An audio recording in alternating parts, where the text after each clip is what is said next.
where the rules just keep changing. And somehow you're always the one losing. Exactly. Always losing. Welcome to today's deep dive. We are really thrilled to have you with us because today we are looking at something profoundly human and honestly deeply complex. We're exploring this fascinating, incredibly personal stack of sources. We've got autobiographical accounts, detailed personal notes, psychological documentation. That's a lot of material. It is. And together, it outlines one person's lifelong experience with severe family scapegoating, intergenerational trauma, and really the hidden mechanics of emotional abuse. Right, and our mission today is to unpack the complex psychological dynamics at play within all these sources. We're going to look closely at concepts you might have heard of in passing, like DARVO. Right, DARVO. Which stands for Deny, Attack, Reverse Victim, and Offender. But we want to go beyond just the definitions. We'll examine the actual mechanics of reactive abuse, and we'll delve into the compounding effects of neurodivergence, specifically undiagnosed ADHD, within a highly toxic family system. Okay, let's unpack this. We're going to take you on a chronological journey through this author's life. The goal here is to extract universal lessons on how toxic family systems operate and how truth itself is often weaponized. Yeah. So to start, we have to look at the very early years. What's striking in the author's notes is that the baseline of his childhood sounds like normal, everyday chaos. Totally normal. Right, like he recounts escaping on a tricycle and making it all the way down the street to find his dad at work. I mean, we've all heard stories like that. Exactly. He talks about getting a sparkler in the eye on the 4th of July and this one incident where he wiped out hard on a gravel road only for his sister to accidentally run over him with her banana seat bike. Because those vintage bikes required pedaling backward to brake. Right, you couldn't just squeeze the handlebars. It's standard kid stuff. It is. When you look at those early stories, you see a completely typical baseline. But out of that normal childhood chaos, rigid, highly destructive roles began to emerge. Yeah, that shift is wild. In clinical psychology, we often see family systems assign labels to maintain a kind of dysfunctional equilibrium. In this source material, the sister is placed in the role of the golden child, while the author is boxed into the role of the scapegoat. The documentation details this recurring pattern that started early. The sister would instigate conflicts, play the victim, and then run straight to the parents. And the result was almost always the author getting punished. Regardless of the actual facts of the situation, yes. And that leads right into how she maintained that power over the parents, right? Controlling the narrative before the author even had a chance to speak. It goes deeper than just power, though. It's actually a survival mechanism in a dysfunctional family, clinically known as triangulation. Triangulate. Right. Triangulation happens when one person uses a third party to control and punish someone else. Wow. By controlling the flow of information to the parents, the sister effectively rewrote reality. The parents consistently believed her version of events without giving the author's word equal weight. It creates this closed loop where the scapegoat's voice is structurally muted. Though, looking at the timeline here, there is a really fascinating detail in the sources. The author knows there was a small 4-year window from when he was roughly 13 to 18 where his parents actually believed him. A brief reprieve. Yeah, and it was highlighted by a family trip to Colorado where he and his sister got into a wrestling match. And for once, it just ended without him being unfairly blamed. But that window ultimately closed. It slammed shut. At age 19, there was a major violent turning point. The author threw a pool party. His sister, who wasn't invited, showed up anyway and started throwing insults. After a particularly cruel remark, the author snapped and slapped her. Her boyfriend immediately put the author in a chokehold. The adrenaline completely took over, and the author actually ran inside and grabbed a shotgun and then a bat, before his mother finally intervened and disarmed him. What's fascinating here is that while the author's reaction was undeniably extreme, and he fully acknowledges that in his own notes, it perfectly illustrates the psychological mechanism of reactive abuse. Right, because context matters. Exactly. In this dynamic, a manipulator intentionally provokes a target, often relentlessly and over a long period, until the target finally snaps. Then, the manipulator points to that intense reaction as hard evidence that the victim is the real problem. It entirely erases the initial provocation. It does. The family system hyper-focuses on the explosive reaction, the slap, the weapons, and conveniently forgets who crashed the party and lit the fuse. Which makes perfect sense when you add the missing puzzle piece to this whole story, which is the neurodivergence factor. Yes. Let's backtrack just slightly to when the author was 16. The sources note that he was exhibiting severe anger and emotional distress. His mother noticed something was wrong, so she took him to a doctor and had his thyroid checked. But she completely ignored the need for psychiatric help. Completely ignored it. No psychological evaluation at all. By avoiding a psychological evaluation, the family missed a critical window for intervention. A proper screening likely would have revealed what the author didn't discover until decades later. Right, leaving him to navigate a highly volatile environment without the right tools or understanding of his own brain. Precisely. Because it wasn't until he was 44 years old, prompted by a conversation with his own daughter, that the author heavily researched his lifelong symptoms and self-diagnosed with ADHD. And this changes everything about how we view those explosive reactions, like the pool party incident.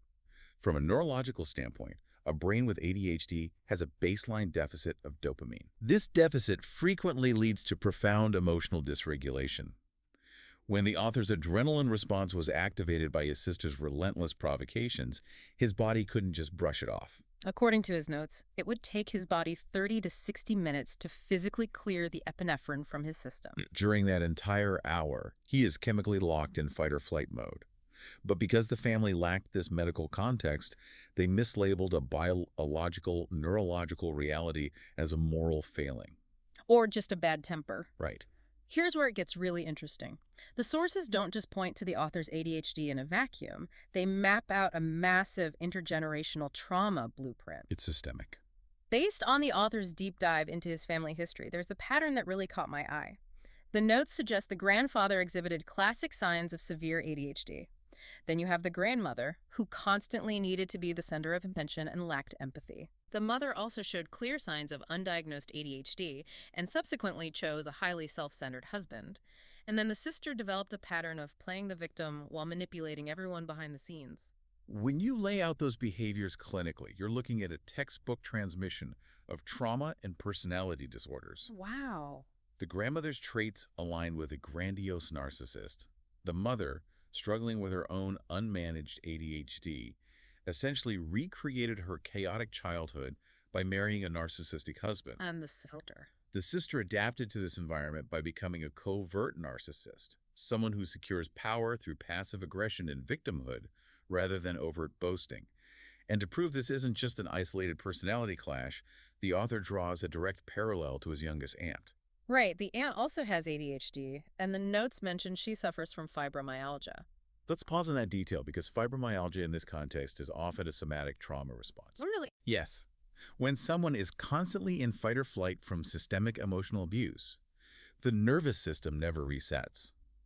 That prolonged psychological stress physically alters the body, which can manifest as chronic pain conditions like fibromyalgia. That makes so much sense. And the sources note she was parallelly scapegoated by the exact same family members, the grandmother, the mother, and the sister.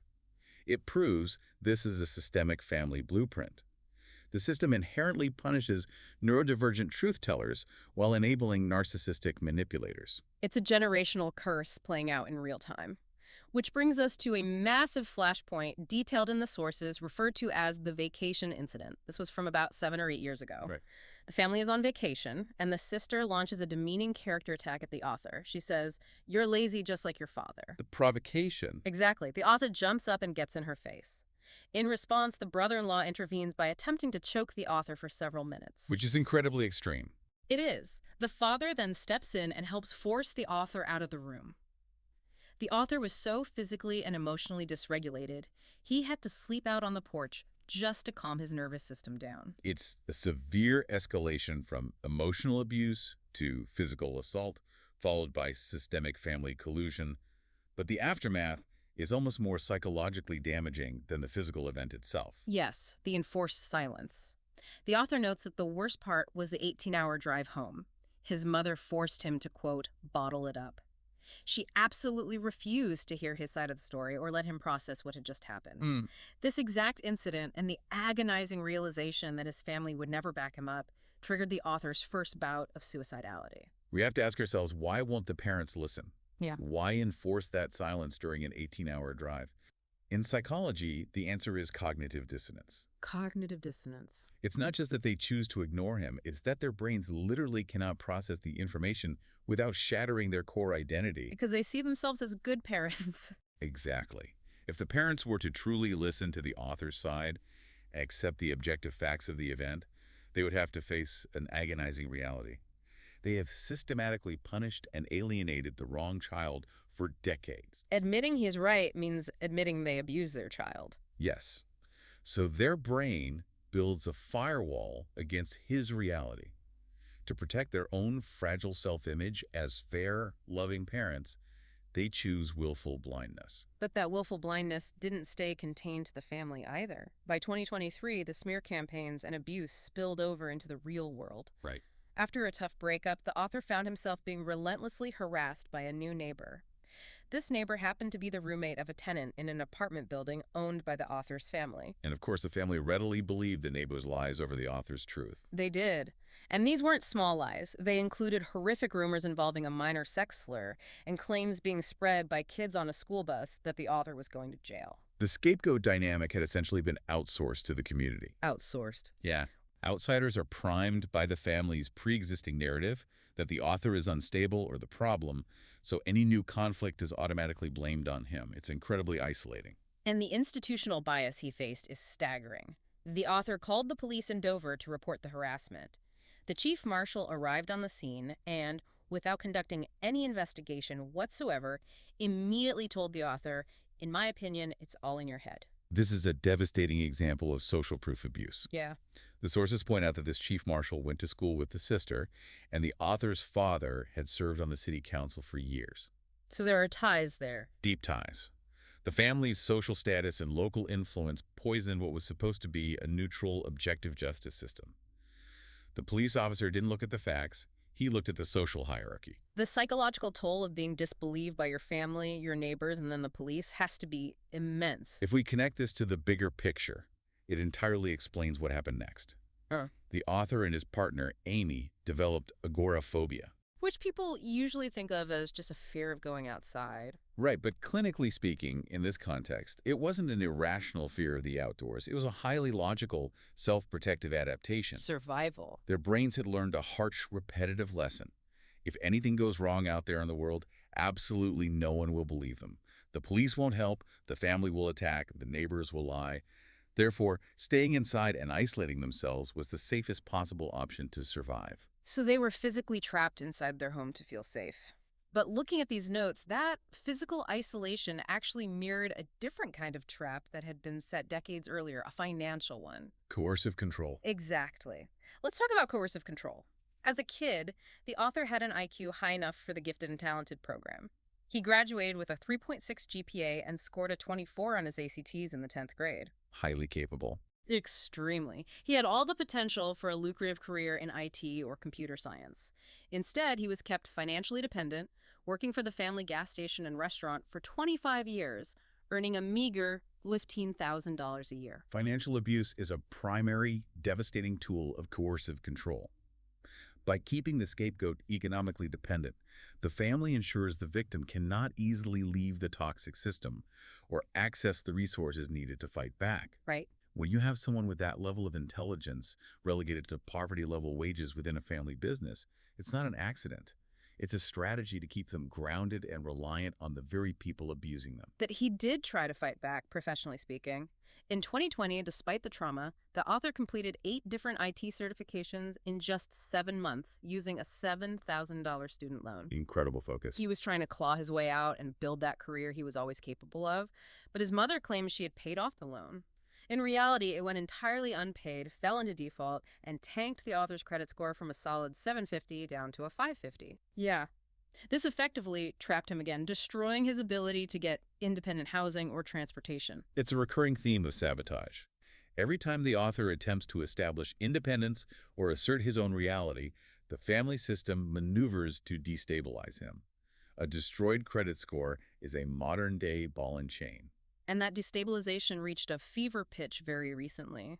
The author recounts moving back into his parents' house for 7 months starting in January 2024.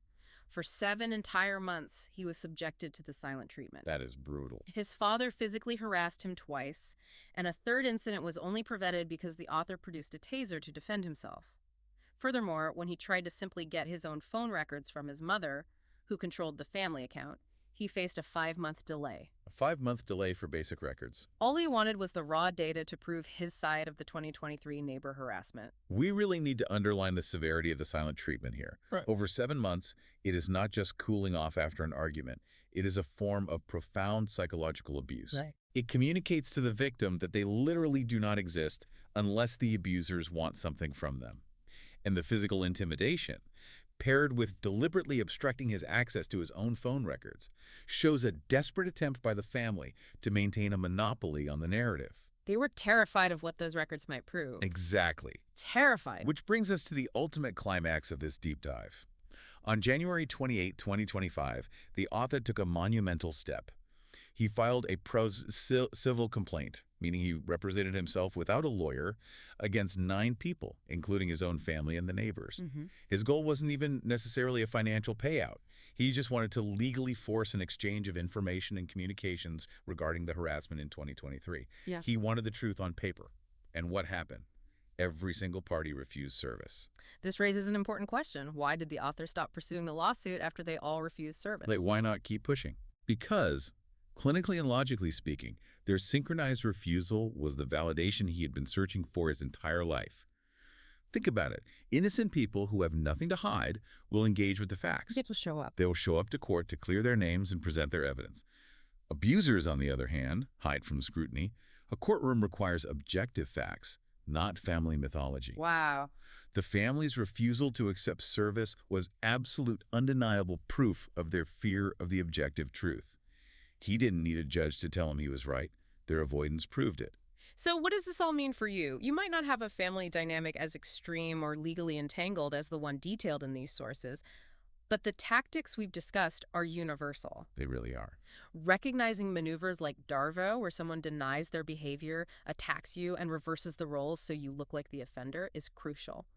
Gaslighting, whether it's happening in your family, your workplace, or a friendship, relies entirely on making you doubt your own memory and your own sanity. That is precisely why the value of documentation cannot be overstated. Keeping a factual record, seeking objective truth, and being willing to dissect your own memory flaws, just as the author did by securing police reports, analyzing his own neurological reactions, and filing legal requests, is your ultimate defense against manipulation. Yes. Truth is a compounding asset. When you anchor yourself to facts, the gaslighting loses its power because you no longer need the abuser's validation to know what is real. We've covered a lot of heavy, complex ground today, but we want to leave you with one final, lingering thought to ponder long after this deep dive ends. If your reality is constantly being overwritten by the loudest, most manipulative voices in the room, how much of your own history actually belongs to you? That's a powerful question. And more importantly, what is one step you can take today to reclaim your own narrative?